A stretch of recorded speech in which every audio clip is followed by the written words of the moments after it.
নমস্কার, আপনারা দেখছেন টেক বাংলা ইউটিউব চ্যানেল। আজ আমরা এমন একটি গুরুত্বপূর্ণ বিষয় নিয়ে আলোচনা করব যা সারা বিশ্বের বিজ্ঞান ও প্রযুক্তির উপর প্রভাব ফেলেছে। সম্প্রতি আমেরিকা এক অভূতপূর্ব পরিস্থিতির সম্মুখীন হয়েছে, সরকারি শাটডাউন। আর এর সরাসরি শিকার হয়েছে বিশ্বের অন্যতম সেরা মহাকাশ গবেষণা সংস্থা নাসা। কিন্তু এই শাটডাউন আসলে কি?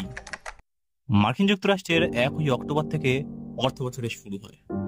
এই সময়ে সরকার পরিচালনার জন্য কংগ্রেসকে বাজেট বা তহবিল সংক্রান্ত বিল পাশ করতে হয়। কিন্তু রিপাবলিকান ও ডেমোক্রেটদের মধ্যে স্বাস্থ্য খাত সহ বিভিন্ন বিষয়ে মতপার্থক্য থাকায় তারা কোনো সমঝোতায় পৌঁছতে পারেনি।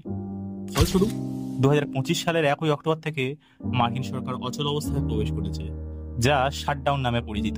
প্রায় 6 বছর পর আমেরিকায় এমন পরিস্থিতি আবার তৈরি হলো। এর আগে 2018-19-এ ডোনাল্ড ট্রাম্পের শাসনকালে 35 দিনের শাটডাউন হয়েছিল। আর এই শাটডাউনের সবচেয়ে বড় শিকার হয়েছে নাসা। তাদের পক্ষ থেকে অফিসিয়াল ওয়েবসাইটে একটি বিজ্ঞপ্তি জারি করে জানানো হয়েছে যে অনির্দিষ্টকালের জন্য সংস্থার মহাকাশ গবেষণার কাজ বন্ধ রাখা হয়েছে। ভাবুন তো, যে সংস্থা আমাদের মহাবিশ্ব সম্পর্কে নতুন নতুন তথ্য দিচ্ছে, সেই সংস্থার বেশিরভাগ কাজ এখন বন্ধ। নাসার ওয়েবসাইট এবং সোশ্যাল মিডিয়া প্ল্যাটফর্মগুলো এখন সম্পূর্ণ নিশ্চুপ। গবেষণা, জনসচেতনতা কার্যক্রম এবং বিশ্ববিদ্যালয়ের সাথে যৌথ প্রকল্প সবই আপাতত থেমে গিয়েছে। আর্টেমিস মিশন, যার লক্ষ্য আবার মানুষকে চাঁদে পাঠানো, তার প্রস্তুতিও এখন অনিশ্চয়তার মুখে। নাসার প্রায় 83% কর্মীকে অবৈতনিক ছুটিতে পাঠানো হয়েছে, যার সংখ্যা প্রায় 15,000। তবে স্বস্তির খবর হলো, কিছু জরুরি সংখ্যক কাজ এখনো চলছে, যেমন আন্তর্জাতিক মহাকাশ স্টেশনে থাকা মহাকাশচারীদের সঙ্গে প্রয়োজনীয় কাজ, সৌরজগতের বিভিন্ন গ্রহ উপগ্রহে পাঠানো মহাকাশযানের কার্যকলাপ এবং নিয়ন্ত্রণ, এবং গ্রহাণু বা অন্যান্য ঝুঁকির বিষয়ে নজরদারি। এই সীমিত সংখ্যক কাজ এখনো চলছে। শুধুমাত্র প্রাণহানি রোধ বা সম্পত্তি রক্ষার জন্য যারা অপরিহার্য, সেই সকল কর্মীদেরকেই কাজে লাগিয়েছেন। বাকি সবাইকে পাঠিয়ে দিয়েছেন অনির্দিষ্টকালের জন্য ছুটিতে। বিদেশে যা হয়েছে হোক, নাসার কার্যকলাপ বন্ধ হওয়ার জন্য ভারতীয় মহাকাশ গবেষণা সংস্থা ইসরোর উপর কি ধরনের প্রভাবগুলো পড়তে পারে, এবার তা নিয়েই আলোচনা করব। 1. নিসার মিশন। নাসা এবং ইসরো যৌথ উদ্যোগে তৈরি নিসার স্যাটেলাইটটি ইতিমধ্যেই পৃথিবী পর্যবেক্ষণ করছে। যেহেতু স্যাটেলাইটটি মহাকাশে সক্রিয় রয়েছে, তাই এর রক্ষণাবেক্ষণ এবং তথ্য সংগ্রহকে অপরিহার্য কাজ হিসেবে গণ্য করা হয়েছে। এর ফলে নিসারের স্বাভাবিক কার্যক্রমে বড় ধরনের কোনো বাধা আসার সম্ভাবনা কম।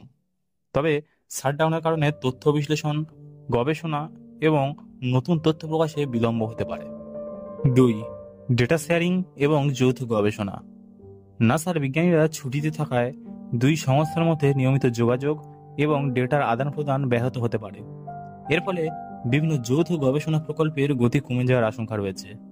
নতুন কোনো প্রকল্প বা গবেষণার পরিকল্পনা আপাতত স্থগিত থাকবে। 3. প্রশিক্ষণ এবং প্রযুক্তির হস্তান্তর। অনেক সময় দুই সংস্থার বিজ্ঞানী ও ইঞ্জিনিয়ারদের মধ্যে প্রশিক্ষণ এবং প্রযুক্তিগত জ্ঞানের আদান প্রদান চলে।